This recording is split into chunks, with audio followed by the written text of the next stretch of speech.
Let's turn in there. There we go.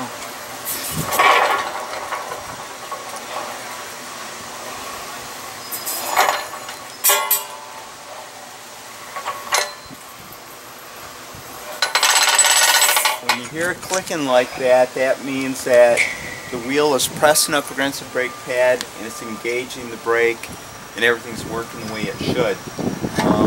One thing I'll mention to you, up is clockwise, down is counterclockwise. It seems pretty simple, but if somebody were to go backwards long enough, the bolt would be going up in reverse. But the bad news is the brake wouldn't be working on it. So you always need to go up clockwise, down counterclockwise. That's very important. We've got some warning stickers here.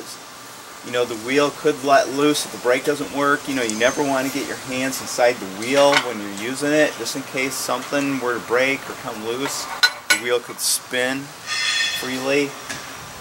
This is a cable. The cable could break any time. You know, so never have anybody under the lift or in a situation where they could get hurt. There's no safety devices on here. It's made to go up and down with your boat on it.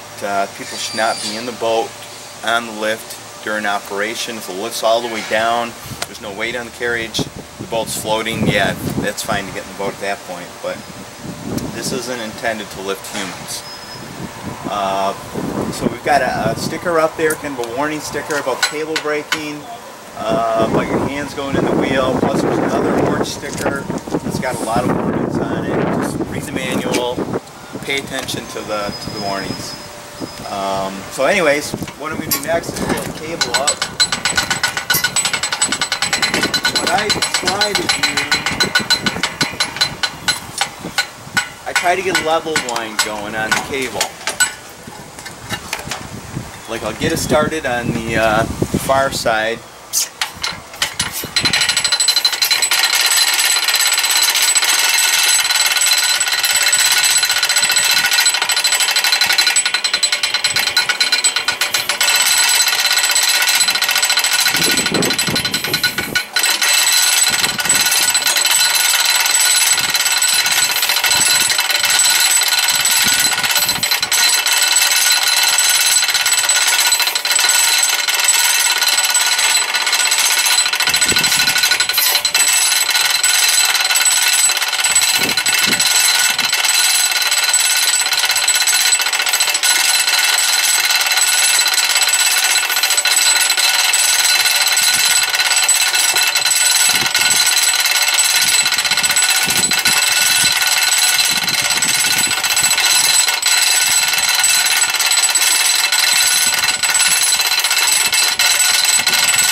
Carriage is starting to come up a little bit. I'm going to raise it just up a little bit so I can get the bunks pulled out.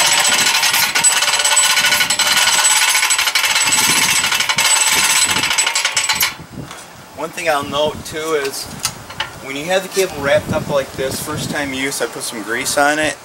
Like a white lithium works good, aerosol can, just kind of hose her down. You may want to raise the lift up as high as it's going to be used and just lubricate it real well. That's going to really do wonders for the cable life. And one other thing, we want to put the bolt and washer back on the winch.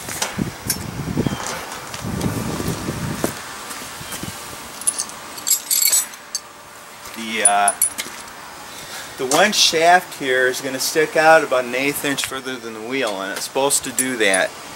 This bolt and washer is just to keep the wheel on, so if somebody goes counterclockwise, it won't spin off. But that's the only reason that bolt and washer is theoretically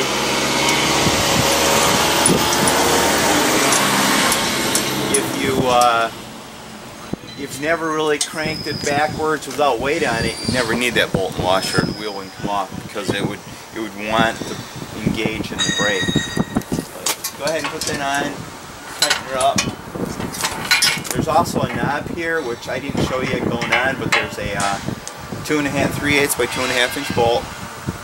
There's a nut here, there's a nut on the back side, and what you do is you just tighten those two nuts up and it kind of jams together, so the knob stays loose and still spin, but yet it's the bolt's secured by those two nuts.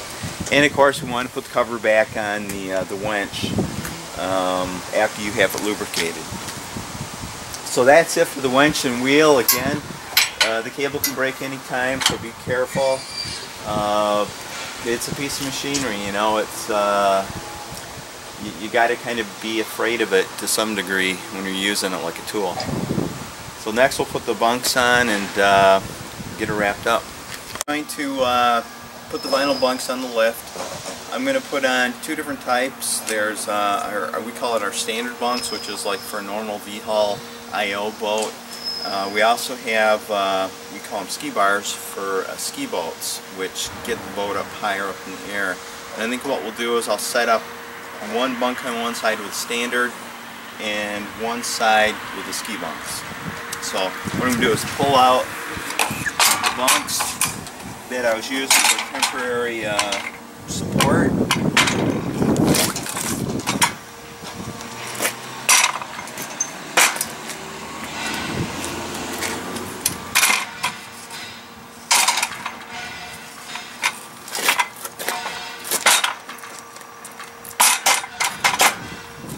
And I'll go ahead and start setting it up.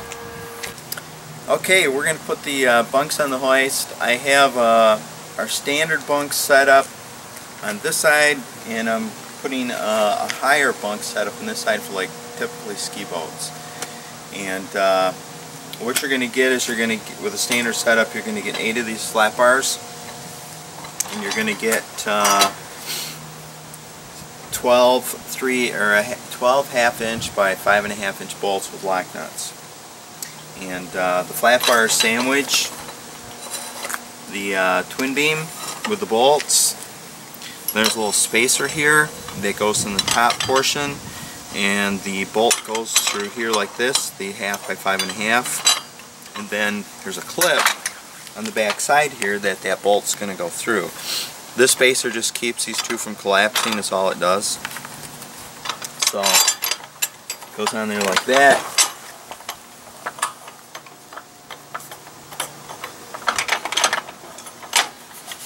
Shift this over a little bit.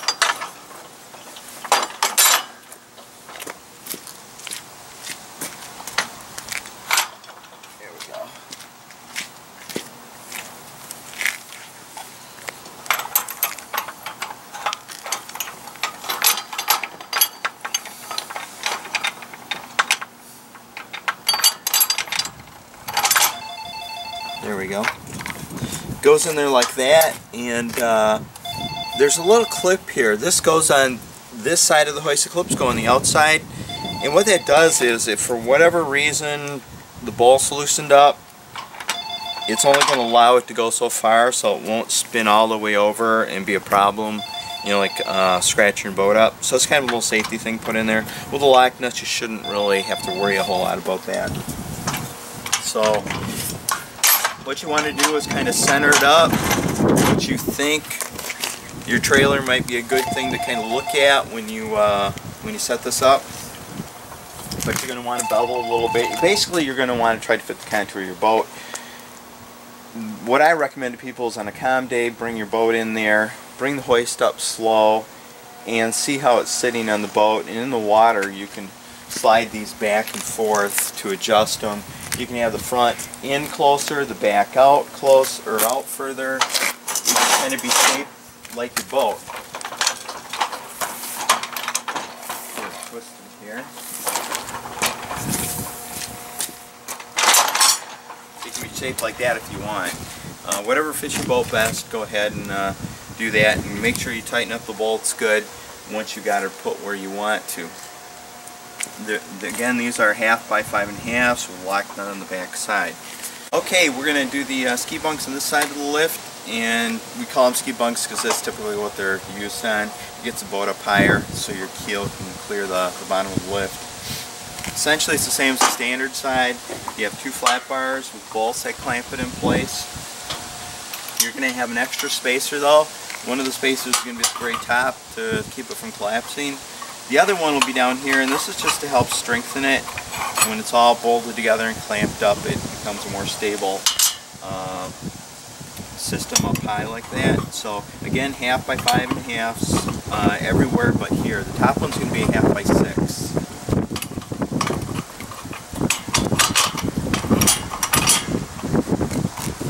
This hook's the same way as the standard one.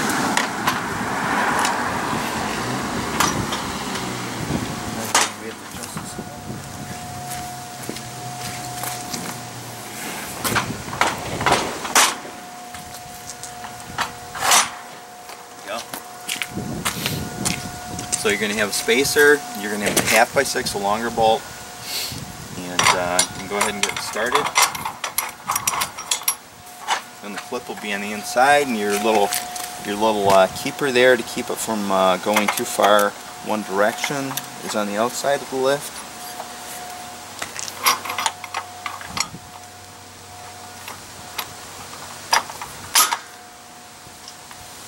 And again, you just kind of tighten her down, look at your trailer, see how your trailer bunks are set up, and again, you may have to put your boat in the water, bring it in real slow and kind of line things up where you need it to fine tune it, but you might get lucky and get them together in the right place. And again, you can slide them back and forth, or you can have it like a V shape to fit the contour of your boat. Go ahead and tighten her down with lock nuts, longer bolt on top, and you're good to go. There's four corners, just like the standard setup has 4 corners. Other than that, my preference is supporting your boat off the bunks. This is just more of a bumper than anything else to me. If your boat rests a little bit on it, it's probably fine, but I like to try to get the weight of the support of the boat right off these here. That's one of the questions people ask me all the time. Should my boat be sitting on those? And if they're not intended for that, it's more of the plastic here is more of a bumper setup. So that should do it. The next thing we'll do is we'll put the caps on the lift, and we're going to be all set. We're going to have it all wrapped up.